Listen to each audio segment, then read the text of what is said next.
Actor Alia Bhatt has been subjected to another viral deepfake video, the second one this year, leaving her fans completely outraged. Now, this video, which garnered over 17 million views on Instagram before being deleted, shows what appears to be Bhatt participating in a Get Ready With Me trend. Now, this year, we saw in a host of deepfake videos, actors Ranveer Singh and even Amir Khan asking us to vote for a certain party. Rashmika, Kajal, Katrina Kaif and even Prime Minister Narendra Modi have spoken about the dangers of deepfakes in the recent few months. In elections, Lok Sabha 2024, we saw the ECI also talk about deepfakes, and political parties even used leaders who have long passed away to mobilize their cadre using deepfakes. Well, the good thing is that the central government has shown some commendable urgency in tackling the menace of deepfakes. In fact, just yesterday, IT Minister Ashwini Vaishnav said that the government has looked at best practices of dealing with deepfakes from across the world, and the centre is looking at addressing this with a legislation, not just with advisories. But how easy or challenging is that, and how important is it that we crack down on misinformation but not on creativity? That's what we discussed tonight. Joining me is a group of experts. We have Khushbu Jain, who's a cyber law expert. We have NS Napinai, who's an advocate, Supreme Court, and also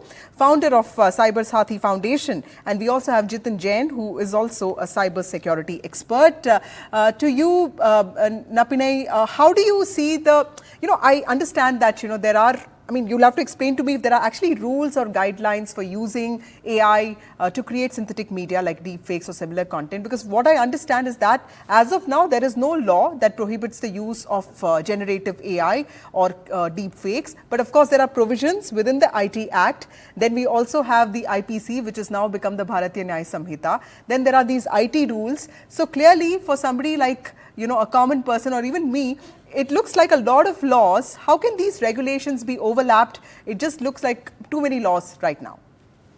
Well, the problem right now is not about lack of laws. It's about effective enforcement. So, you have victims coming up time and again, but there is not enough clarity in terms of what the law can do. And it is, as you rightly said, the law is already there in more than one place, and it can be invoked. And the regulations that you were talking about, I assume were the regulations under the IT Act, the intermediary guidelines, which clearly speak about any kind of manipulated content, which would also include AI generated content for takedowns and for protecting victim rights. So today, when you talk about your immediate remedy is for this kind of content to be taken down, and that you can go under the IT Act and the intermediary guidelines for immediate takedown within 24 hours. This is without you filing a criminal complaint or filing civil suits, etc. You just have to approach the grievance officer of the platform where this content is hosted and call upon them to take down this content, and it has to be done within 24 hours.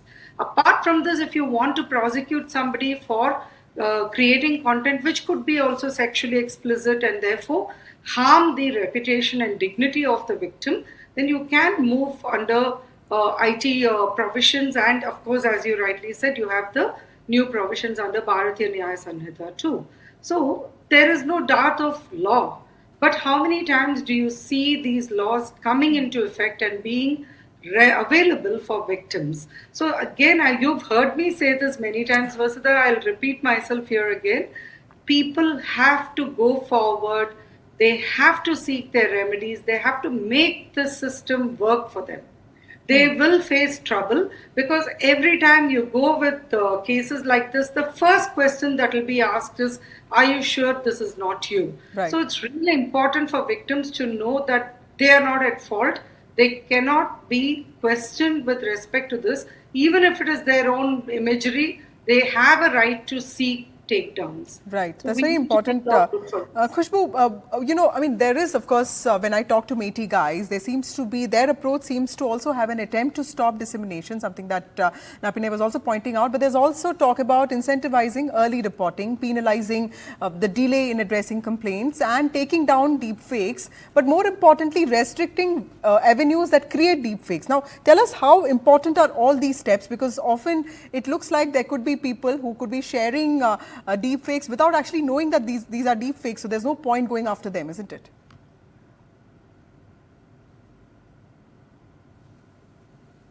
Khushbu, you'll have to unmute yourself.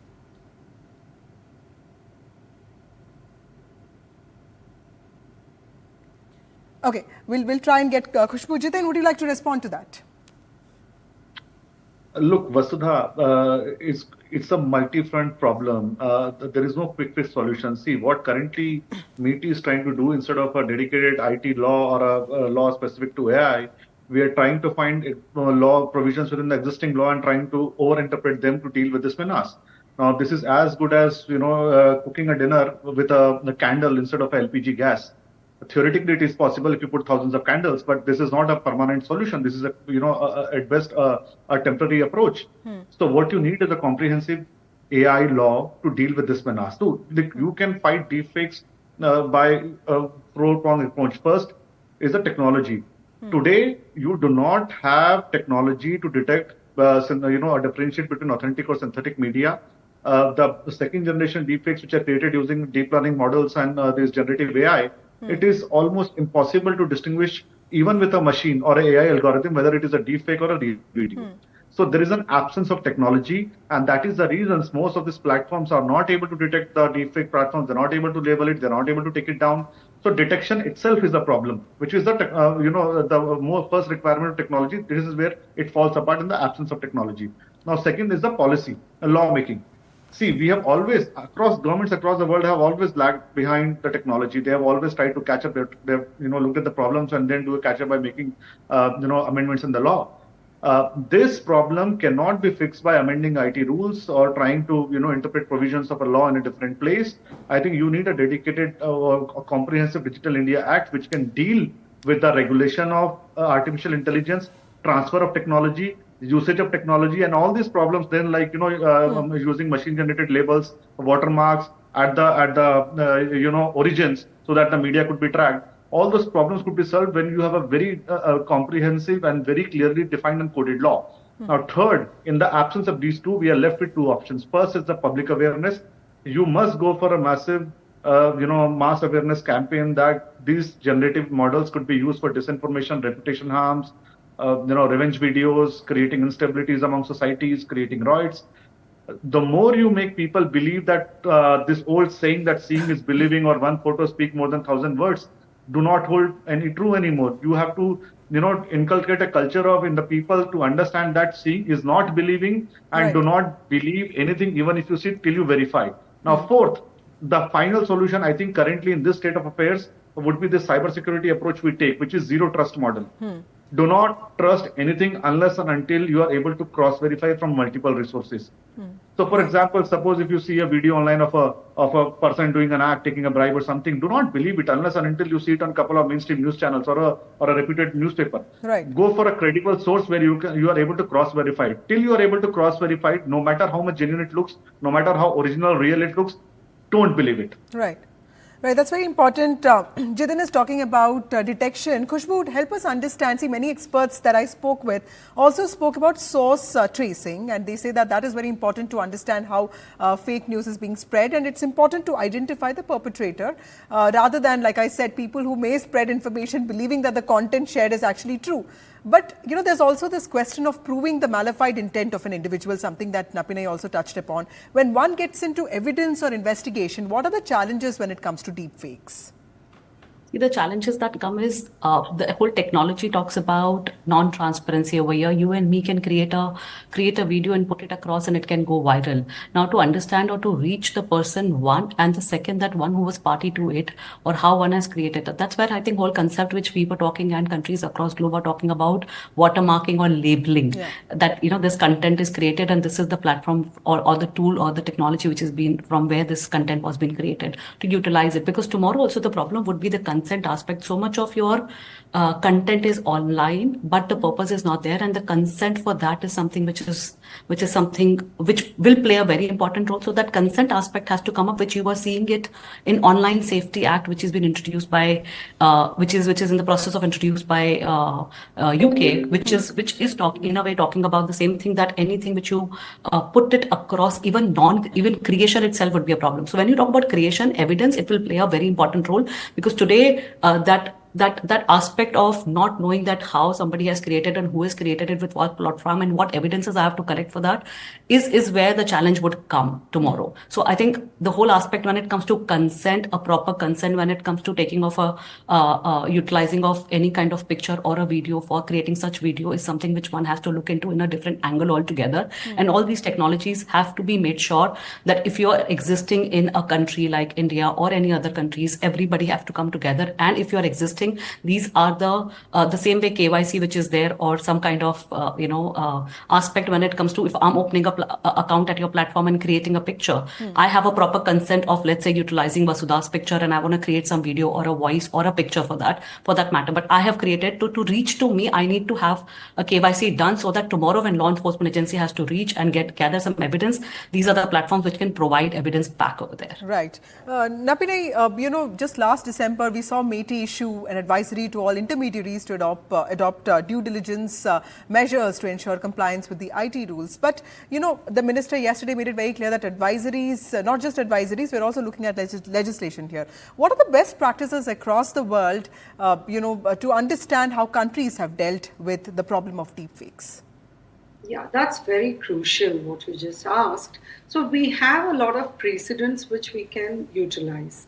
The first and foremost, you have both state laws as well as two central legislations that have been proposed in the US. Both carry an acronym. One is Deepfake as an acronym, and the other one is Protect. So when you look at these possibilities, very quickly summing up what we could have as a takeaway from each of these is first and foremost what you spoke about earlier about transparency. So each of these laws mandate a transparency report which will clearly watermark that what content you're viewing is manipulated or it has been created and that is not real. The second aspect is it's not just about watermarking and saying or doing whatever you want. You're still stopped or you are restricted from committing crimes. So you can't create deepfakes in order to manipulate opinion, in order to mislead the public into thinking that what they are seeing is an action by somebody who's in the picture. It also cannot be such that it will harm the dignity or integrity or the privacy rights of the person who is depicted. It also cannot be used, as you mentioned in the opening statement. In the elections, we saw a lot of deepfakes being used to mislead or manipulate the public.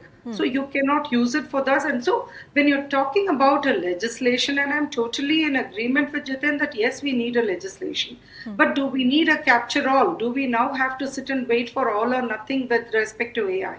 And do we need it specific for AI or for anything that can be manipulated content or generated content which can be misleading? So I would pitch for the latter because technology is evolving at a rapid pace.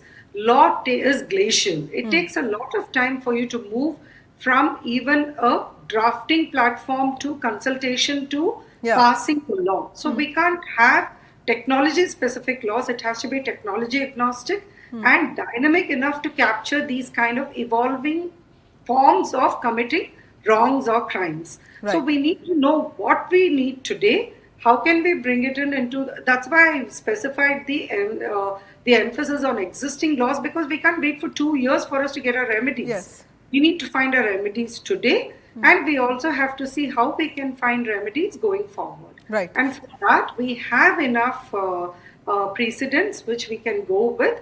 I've just mentioned about one jurisdiction. You have many others like this across the world, and you can draw from it. We can also have something that's specific to India, like how each law has come out nowadays in India, emphasizing the need for local languages, right? Regional languages. So something like that is a specific customization for India. So I think we do definitely need something new, but it has to be specific and it has to be dynamic rather. Right. It should not just get caught up in the immediate, it shouldn't be a knee-jerk reaction. Okay, Jitin, would you like to respond to that? Because clearly she's making a very important point here. Fewer laws, but more effective implementation, and also more awareness, and also more laws that understand the evolving nature of technology, so that we just don't keep drafting laws every 2 years. I agree with Napi. No doubt that, we can't wait for a new law to come. We have to use whatever is there in the arsenal of existing laws. But these laws are stopgap arrangements. They are short-term arrangements. You need to have a comprehensive solution to a problem. And for that, you need to start drafting a law now and, aim a target of, let's say, 6 months or 1 year to bring in a law. So, I mean, I think Digital India Act was committed a couple of years back. So we can go and make progress on that. So see, India cannot be equated with West. We are a 140 crore people society with multiple religions, a lot of economic inequalities. It's very, very easy to create discomfort in our societies here by using misinformation. Now, let me give you an example. The one video which are showing during this debate of Mr. Amit Shah during the elections, this fake reservation video. Technically, it is not a deep fake. It is a manipulated media where clips have been edited and he has been put in out of context. Now, do you expect, how do you define the law? Do you want a machine-generated label to be put on that video? I don't think it is fair because it's not machine-generated. But yes, it is a fake. Of course, no doubt it is a manipulated media. So it's very easy to label everything as fake, deepfake, and then look at problem with a single lens. No, there are different problems and they have to be dealt in a different manner. Because tomorrow somebody quoting somebody out of context, you cannot have the same punishment for creating a deepfake. And intent and purpose has to also be defined while educating a crime. Now, I think in my opinion, let's take an example. The Amit Shah video you showed. I think one single video had changed the entire discourse of election in the world's biggest democracy. You could say that if this reservation video had not come out, maybe the election would have been fought on a completely different agenda, on different issues. Now, this issue of religion and caste completely overshadowed the other issue in the election. So that is power of one singular, one manipulated media, not even a deepfake, a manipulated media. And the entire government machinery could not counter that misinformation even in a month. So that is the power we are trying to see, that what harm it can do to a society. Suppose tomorrow a video comes where Rahul Gandhi is trying to purchase 4 MPs or somebody in the government is trying to purchase 4 opposition MPs. Just imagine the damage it will cause to the stability of the government. So I think, my opinion, it's very, very important to make immediately by an executive order or something that every platform has to label misinformation as soon as it is reported under contest, or label it as under investigation, or has been labeled, to take it down till it is proven to be right. Because what will happen tomorrow? Now let's take a scenario. A senior politician is caught taking a bribe. Should it be? And that now the first question is whether it is a genuine video or a deepfake video. Now, definitely the person who's been caught taking a bribe will say it is a deepfake, take it down. Absolutely. And suppose if it is a genuine video, what do you do? Do you punish the platform? Do you ask them to take down? Otherwise, whole corruption, everybody who's doing some hanky-panky will get up and say that, जैसे पहले बोलते थे ना, मेरा photo morph है, पता नहीं किसने edit कर दिया. अभी सब बोलेंगे, this is a deepfake video, please take it down. Now, that cannot be a pretext. Absence of law or in the lack of clarity in the law cannot be a pretext for a culprit or a criminal to take advantage of that law and to run away with the punishment. Absolutely. So I think it is very, very important to have a very clear law that what will be the education process, who will judge whether a video is a deepfake or a real, what time frame a lab will take, what will be the process. So imagine a fake video of a politician comes out on the eve of election. And, it's very difficult to figure out whether it is genuine or fake. Khushbu, would you like to come in here? Because, he's making one very important point that, there are fakes and there are deep fakes. And, we saw that whole video of Amit Shah talking about reservation. Of course, that became such a big political flashpoint. And as a Tamilian, I saw both DMK and AIDMK bring out videos of both Karunanidhi and Jayalalitha talking to their cadre. And that was used, extensively, asking for vote for their parties. How did you in some way see deep fakes changing the nature of election campaign? Because the terminology is also so important. Like Jiten says, we use AI, deepfakes, everything, together, not really understanding that all of these are very separate terms. I think that's where I would agree with Napinai over here, that you need a law which is not specific to one technology or just talks about it's an AI related law or something like that, but we cater to issues of identity theft, impersonation, fake news. These all are using the same thing, right? I'm using somebody's identity and utilizing it. I'm taking somebody's personality rights and utilizing it, somebody's voice, somebody's picture, somebody's identity. Fake news, I'm speaking something which is not truth. So all these things have to be catered, and for for this, if a technology has been utilized, it can be a technology of deepfake, it can be a technology where you're just merging two videos, sitting offline, it can be any kind of technology, but these itself should be a crime, and it should be clearly been defined that what are these. And once it reaches, one is the crime, but there should be a different punishments when it comes to the reach that comes in. Like, for example, if you're using it, when you talk about intent and malice, your intent was such and you've utilized platforms to reach exhaustive number of people, and that's where your whole purpose, your whole solution, your whole intent was to malign somebody, and your purpose is done. Now after that, investigations can go on, and the whole purpose is gone away with, and then you can take a shelter when it comes to evidence, electronic evidence, admissibility, and so on and so forth. So that's where I think you need laws, and we are seeing so many countries coming up with laws. India has also been party to conventions where approximately 28 countries, including India, China, all of them have come together, and they're talking about coming up with some laws or some ways, because this is not a local. This is vital for every government to get ahead of this fast changing kind of threats that's coming in, so that we as a country are not outpaced by these criminals. And it is essential that police, prosecutors, all of us, including law, are being trained, and the tools required, for rigorously looking into these kind of things are being there, so that we enforce it properly. And even if we have laws or new laws that come in order to these law being implemented properly, we very much require these tools and techniques, which can be an equipment to law enforcement agency. Without that, it cannot work. Even if I give you law today, Vasudha, it's impossible without technology in place, and this technology, understanding and know-how with the law enforcement agencies or the people who are equipped to deal with this, including, I don't want to leave the aspect where all these platforms should be the one who should be held responsible, that your earning model is from these platforms. So if something like that reaches people, make sure that even if it's a fake video, reach back to same number of audience and say that this was something which was fake, this was wrong, or Right. this was done wrong. So that's kind of, maybe responsibility should come up. And this has come up by Singapore. Singapore has come up with such law where it says that if a content is wrong and it has reached to 40 people, the platform has to reach another 40 people again, and make sure that they're aware that this was wrong. So maybe something like that has to come up, so that the kind of advantage people are taking of these platforms is something which are not for their advantage, but people are we bring in such ecosystem where all of us as citizen, as a country, as society are being safeguarded by these kind of crimes coming in Napini place. ma'am, is there something really good about deepfakes also? Because, like you spoke about, privacy. I was thinking, there is also this fear of crackdown on creativity, right? Or maybe something just like really just harmless. And, how do you see that balance happening, when this new draft is being prepared? What are the things that the government needs to be mindful of? See, that's actually built into our constitution itself, that when you're going to put down any restriction, it has to be a reasonable restriction. So here we'll be talking primarily then in the context of free speech and expression. So you have just pointed out a very critical aspect of this, which is satire or parody, right? So you cannot stop a parody or a satire, but you have to know where the lines are drawn in terms of what amounts to a parody or satire, and what crosses that line into misinformation or disinformation. So that's where law really steps in and will give clarity, or at least that's the way we hope law works. You may think it's a little utopian for me to think that, but then that's what its intent and purpose is, that it will explain to you where that line is drawn and where you have to stop in terms of just creating something funny. How many memes do we see now? Yeah, Everything is fabricated.